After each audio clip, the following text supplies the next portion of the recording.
अस्सलाम वालेकुम नाज़रीन। पंजाब में निगरान वज़ीर आला पर इत्तफाक राय होता रह गया, क्योंकि हमजा शहबाज शरीफ जो अपोजिशन लीडर हैं और चौधरी परवेज लाई जो इस वक्त वज़ीर आला हैं, उन्होंने एक नाम पर इत्तफाक कर लिया था और वो नाम है एहसन भून साहब का। एहसन भून एक सीनियर कानूनदान है, लाहौर हाई कोर्ट के जज रहे हैं। उस पर इत्तफाक राय हो गया था कि उसको वज़ीर आला उनको बना दिया जाता है और पंजाब में वो इंतखाबात करवाएंगे। लेकिन जब ये नाम डिस्कस किया गया इमरान खान साहब के पास, तो इमरान खान साहब ने चौधरी परवेज लाई को वाज़ेह तौर पर इनकार कर दिया कि एहसन भून पर वो इत्तफाक नहीं कर सकते। हालांकि जब एहसन भून साहब को बताया गया कि इस वक्त चौधरी परवेज लाई भी और हमजा शहबाज भी उनको निगरान वज़ीर आला बनाना चाहते हैं, तो एहसन भून साहब ने भी माजत कर ली थी। उन्होंने कहा था कि मौजूदा जो सूरत हाल है और जितनी इस वक्त सियासत के अंदर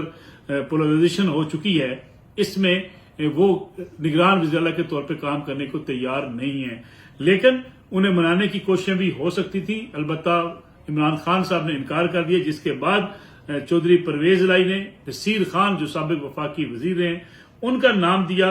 और इमरान खान साहब ने नासिर सईद खोसा का नाम दिया। इसके साथ साथ पाकिस्तान तहरीक इंसाफ ने और इमरान खान साहब ने मुशावरत के बाद अहमद नवाज सुखेरा का नाम दिया, कि जो एक सिविल सर्वेंट हैं और वो 31 जनवरी को रिटायर होंगे। तो गोया उनके लिए भी अब इत्तफाक राय हो ही नहीं सकता और न ही उनकी तकर्री निगरान वज़ीर आला के तौर पर हो सकती है। नसीर खान के बारे में बताया जा रहा है कि वो दोहरी शहरियत के हामिल हैं, इसलिए उनका नाम भी इस रेस से आउट हो जाएगा। जबकि हमजा शहबाज ने आसफ अली जरदारी से मुशावरत और मियां शहबाज जो वज़ीर आज़म है उनसे मुशावरत के बाद दो नाम दिए। एक मोहसिन नकवी साहब जो कि सीनियर जर्नलिस्ट हैं, 24 न्यूज के मालिक हैं, सिटी 42 के मालिक हैं, उनका नाम दिया गया। और दूसरा नाम आहद चीमा साहब का जो सिविल सर्वेंट हैं, रिटायर्ड ब्यूरोक्रेट हैं और वो इस वक्त वज़ीर आज़म के मशीर भी हैं एस्टेब्लिशमेंट के हवाले से। इन 5 नामों में से अब कोई भी नाम फाइनल नहीं हो सका, जिसके बाद आज की तारीख खत्म हो गई। अब मामला चला जाएगा पार्लिमानी कमेटी के पास। स्पीकर 3 नाम अपोजिशन के, 3 नाम हुकूमत के, इन पर मुश्तमिल एक पार्लिमानी कमेटी तश्कील देंगे। ये पार्लिमानी कमेटी अब सर जोड़कर बैठेगी, जिसमें कोशिश की जाएगी कि पंजाब में निगरान वज़ीर आला के लिए इत्तफाक राय हो जाए। लेकिन लगता यह है कि मुस्लिम लीग नवाज के जराये के मुताबिक उन्होंने तय कर लिया कि वो कोई नया नाम नहीं देंगे, बल्कि उनके नाम आसफ अली जरदारी साहब की तरफ से दिया गया नाम मोहसिन नकवी साहब का और मुस्लिम लीग नवाज की तरफ से दिया गया नाम आहद चीमा का। इन 2 नामों पर ही मुस्लिम लीग नवाज जो है अपोजिशन वो डटी रहेगी और कहेगी कि हमारी तरफ से ये 2 नाम है। अलबत्ता तहरीक इंसाफ के वज़ीर आला चौधरी परवेज लाई और तहरीक इंसाफ की तरफ से कुछ नए नाम भी शामिल किए जा सकते हैं, जो पार्लिमानी बोर्ड में डिस्कस किए जाएंगे। लेकिन अब तक की इत्तलात के मुताबिक लगता ये है कि पंजाब में चौधरी परवेज लाई, पाकिस्तान तहरीक इंसाफ और हमजा शहबाज और PDM की जमातों के माबैन इत्तफाक राय पैदा होने के इम्कानात बहुत कम हैं। गोया 3 दिन होंगे पार्लिमानी कमेटी के पास। पार्लिमानी कमेटी 3 दिन में अगर कोई फैसला नहीं कर पाती और कोई कंसेंसस के साथ 3 नाम जो है उनको फाइनल नहीं करती, तो फिर मामला automatically election commission of Pakistan के पास चला जाएगा और इलेक्शन कमीशन ऑफ पाकिस्तान फिर जो नाम उसके सामने मौजूद होंगे, ये मौजूदा नाम जो इस वक्त पाकिस्तान तहरीक इंसाफ और चौधरी परवेज ने दिए हैं और जो नाम मुस्लिम लीग नवाज और PDM ने दिए हैं, इन नामों में से या पार्लिमानी कमेटी में जो नए नाम आ जाते हैं इत्तफाक राय से, उनमें से किसी एक का जो है तकर्रर किया जाएगा पंजाब में निगरान वज़ीर आला के तौर पर।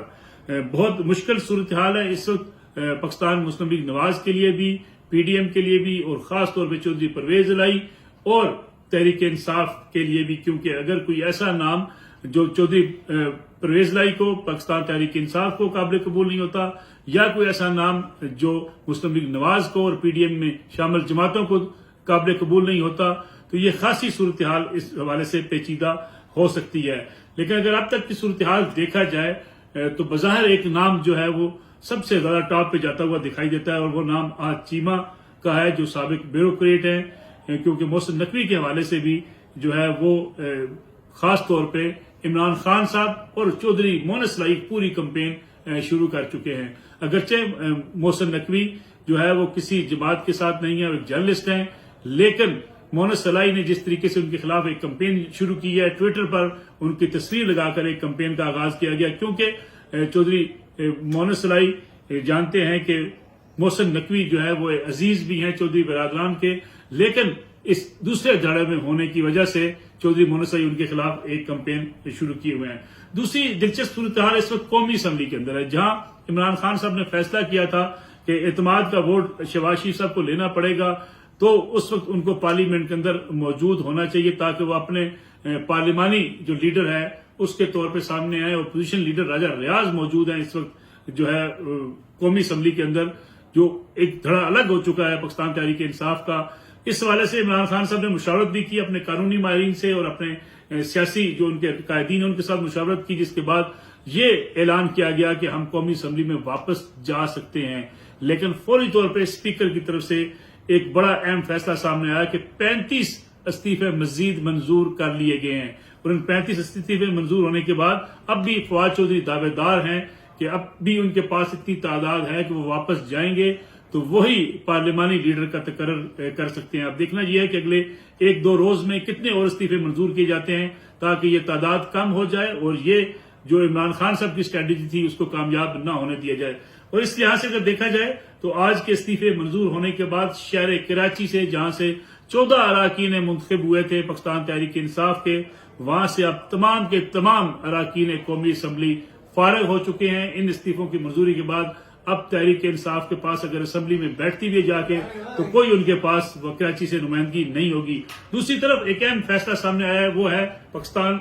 ڈیموکریٹک موومنٹ کا، PDM کا، جس میں یہ کہا گیا ہے کہ ان 35 حلقوں میں جب انتخابات ہوں گے تو PDM انتخابات میں حصہ نہیں لے گی اور یہ حلقے خالی چھوڑ دیے جائیں گے۔ گویا اگر ان حلقوں میں PDM حصہ نہیں لیتی اور وہاں سے جا کے پھر تحریک انصاف کے اراکین منتخب ہوتے ہیں، ایک لمبا پروسیس ہے، کاغذات نامزدگی جمع ہوں گے، اس کے بعد الیکشن اناؤنس ہوگا، اور اس کے بعد اگر یہاں سے الیکشن نہیں لڑتی PDM اور کوئی اور امیدوار کاغذات جمع کروا دیتے ہیں تو پھر الیکشن ہوگا، کیونکہ اگر کسی بھی ایک مخالف امیدوار نے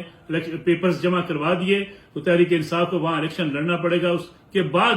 پھر اگر واپس آ کے استعفے دینے پڑتے ہیں تو ایک لمبے پروسیس کا آغاز ہو جائے گا۔ گویا جس اسٹریٹجی کا آغاز عمران خان صاحب نے کیا تھا، پاکستان تحریک انصاف نے کیا تھا کہ وہ اسٹریٹجی کامیاب کریں گے، پنجاب اسمبلی توڑ کر، KP کی اسمبلی توڑ کر حکومت کو مجبور کریں گے کہ وہ الیکشن کروائے۔ اب حکومت بھی اپنی طرف سے ایسے تاش کے پتے کھیل رہی ہے تاکہ اگر اعتماد کا ووٹ لینے کا صدر کی طرف سے کہا جاتا ہے تو اس حوالے سے پاکستان تحریک انصاف کو قومی اسمبلی سے فارغ کر دیا جائے۔ اور ماضی والے جو ایک واقعہ ہوا، جو ایک تاریخ ہوئی کہ عمران خان صاحب نے تمام حلقوں سے الیکشن لڑنے کا اعلان کر دیا تھا، جو نشستیں جن نشستوں پر استعفے منظور کیے گئے تھے، اس بار اسٹریٹجی اس حکومت کی یہ ہے کہ ان تمام حلقوں میں الیکشن ہی نہ لڑا جائے۔ گویا یہ سیاسی عمل اب ایک لمبی جو ہے جنگ کی شکل اختیار کرتا چلا جا رہا ہے، اور جو حکومت کی کوشش تھی کسی نہ کسی طریقے سے سارے سسٹم کو چلانے کے لیے اس موجودہ صورتحال کو پرولانگ کیا جائے، اس میں حکومت کامیاب ہوتی ہوئی دکھائی دیتی ہے۔